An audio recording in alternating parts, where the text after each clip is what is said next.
Good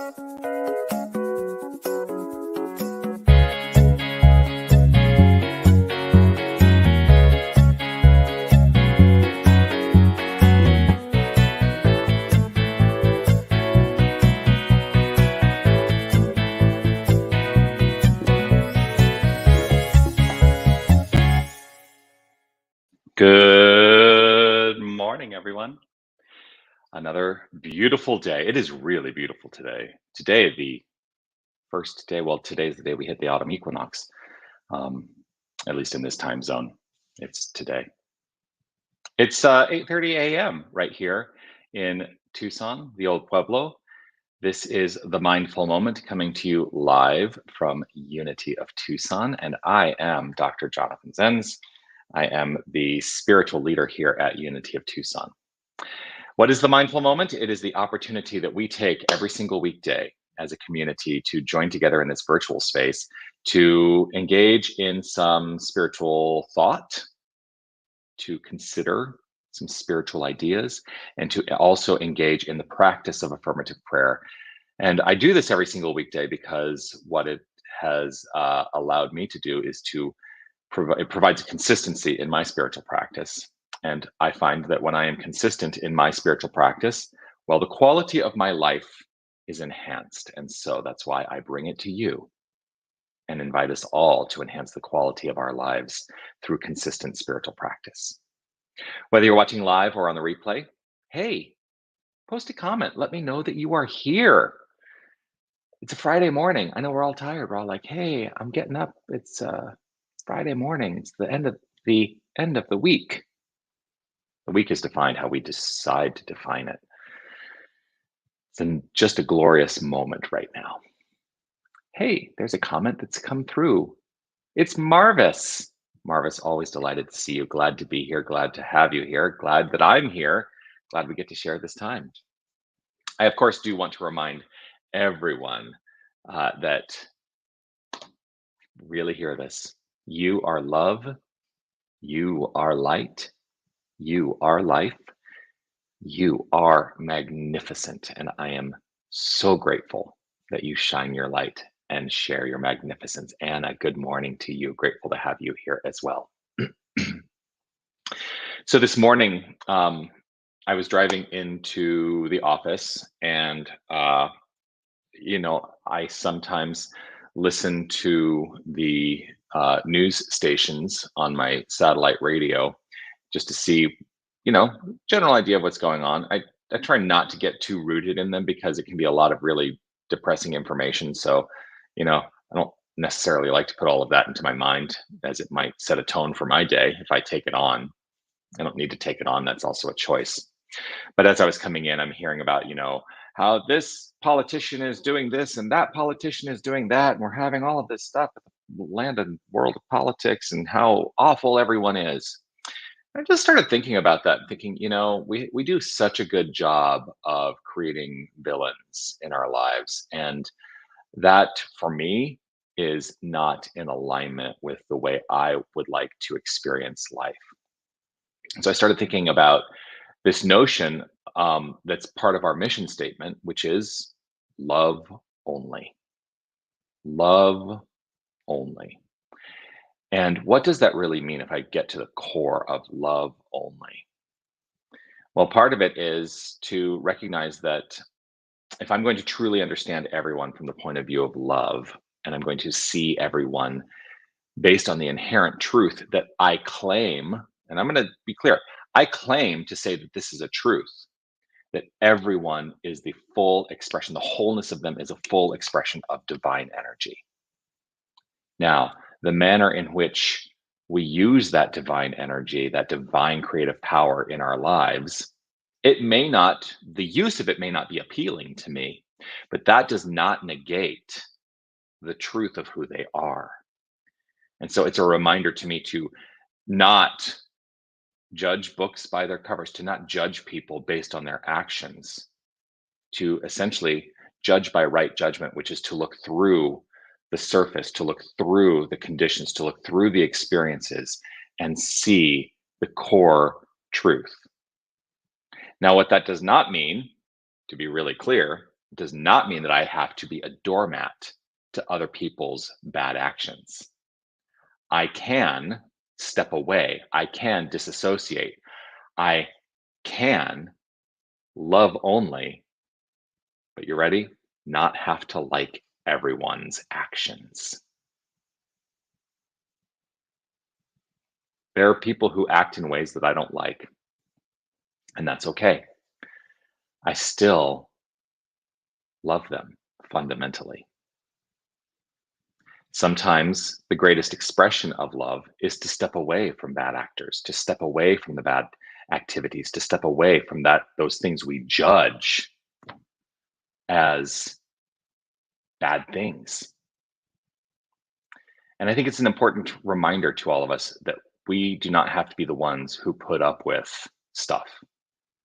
And so, how might that inform your day? To know that I can look upon every single person I encounter. I can look at the people that are acting in ways that don't feel so good to me. And I can see through the activity, I can see through the experience, I can see through the circumstance and understand the core of love, which is God. Oftentimes, I am gonna go there. It just like occurs to me to go there. Oftentimes, when I'm teaching a class and we talk about this notion that there's only one power and presence, the creative power of divinity, the creative power of God, that God is the power, and then people say, well, sometimes the notion comes up. Well, people say God is good, and if everybody is good, well, first of all, I like to say God is power. God is power. God is constructive power. Sometimes that construction looks like destruction, but the question inevitably comes up that says, if God is good, we get into the whataboutism. And who do you think I might mention in whataboutism? Well, mostly what comes up is what about Hitler? And here's the thing, I don't think anybody is motivated into action in ways that they fundamentally think are evil or wrong. I think, and I'm not making excuses for what he did and what he was able to accomplish, that was destructive. And yet, if you were to ask him, he would not think what he was doing was wrong. In fact, he would think that he was righteous in his actions. And so it's also a call to us to look in the ways that we think we are righteous in our actions, and what righteous actions that we perceive are righteous are we undertaking that might be destructive to others. It's a call to look within. Gosh, this got heavy today. I was not really expecting that. But it's a call to each and every one of us to look within our hearts, to look within our souls, and perhaps consider that we might not be right. Shocker, right? I think the power in the New Thought philosophy is the power of consideration, the power of opening up awareness, the power of really deepening into the manner in which we relate to each other and relate to ourselves in our own minds, and how we might proceed forth from the point of view of love only, and truly letting loving kindness be the energy from which all our activity flows forth. That's what I'm going to focus on today. That's what I'm going to focus on today. Loving kindness. And I choose not to be swayed by any consideration of ill factors in the world of form, because those are only the behavior, not the truth. That's the message. Let's solidify that. Let's concretize that message by joining together in some affirmative prayer. If it's safe and comfortable for you to close your eyes, I invite you to do so. As I always say, it is not a requirement to close your eyes to engage in spiritual practice. I like to close my eyes because as I close my eyes, I release the grip that the external experiential circumstantial expression sometimes has. And closing my eyes allows me to turn the attention to that which is at the core of all experience, the loving, powerful energy that I call God. And I recognize that it is a power within, a power that is the wholeness of who I am, and it is the wholeness of who each and every one of us is. And so I place my focus on my inner life, knowing that that inner life is an expression of an infinite life. And so I break down the bonds of consideration that there is any difference between my inner life and the flow of the God source energy. There is no difference. There is no separation. For there is only God. There is only the infinite power of creation. There is only the quantum field of potential and possibility that is consistently in the state of observing itself into expression. That in every consideration, every conceivable consideration collapses that wave function into actuality, into circumstance, into expression. There is God and nothing else. Every aspect seen, every aspect unseen, all matter, all form, all spirit, all space between what we perceive as form, it is still the fullness, the wholeness of divine creative energy, of the God source energy. There is God and nothing else. There is God and nothing else. And I settle my mind into the deepest understanding that God is my identity. And God is the identity of every single person I encounter. That at the core, every single person is flowing forth as an expression of the one, an individualization of the wholeness of us. Each and every one of us is divine. There is no separation, there is only God. One unified wholeness. And so, as I let this be the point of view from which I claim what it is I claim here and now, I know that what I claim is the expression and unfoldment of my experience. And so I claim right in this moment to deepen into a recognition that everyone whom I encounter is this power, is this presence, and no one is defined by their actions in my mind. That I look through the actions and I see the truth of being. In every instance, I see the good. I see the good.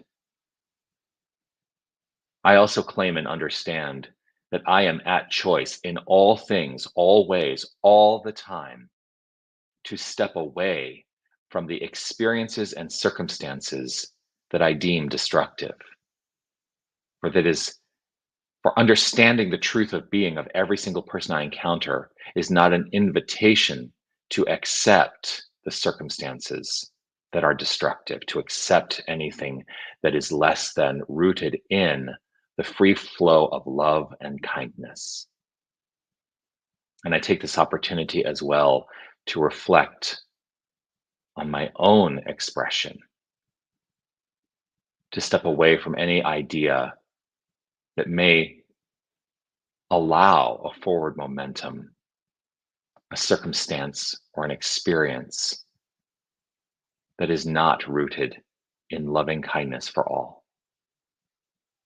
And so I have a willingness to be self reflective in all things. I have a willingness to be open to a greater awareness and to bring to the mind of the divine that which lurks below the surface of awareness. And in knowing that I bring that up into awareness, I know and trust that there is something to be done. in my own mind to heal, to reveal the divinity at its core. And so I trust in healing because I trust in the infinite creative power, which is all creation. It is me. It is each and every one of us. And so, with gratitude and appreciation overflowing, I simply allow the unfoldment. I simply allow the unfoldment.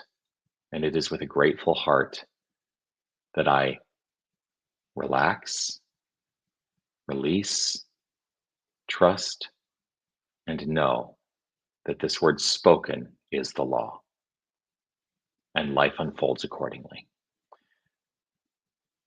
I know it, and I affirm it by saying, and so it is.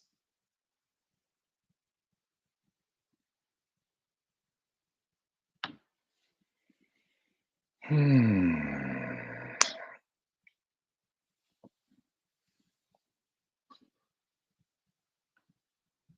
And so it is, my tattoo, to say, yes, my word is my bond.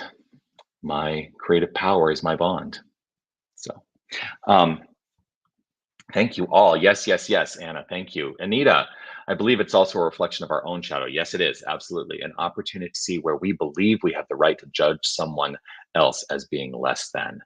That is a very good point. Thank you for sharing that with us. Marvis, thank you. Appreciate your kudos on my prayer. And Sherry, beautiful. Yes. Well, it's always lovely to share this beautiful time with you. I look forward to seeing you soon. Oh, I went really long today. Got lost in the prayer. I love getting lost in the prayer sometimes.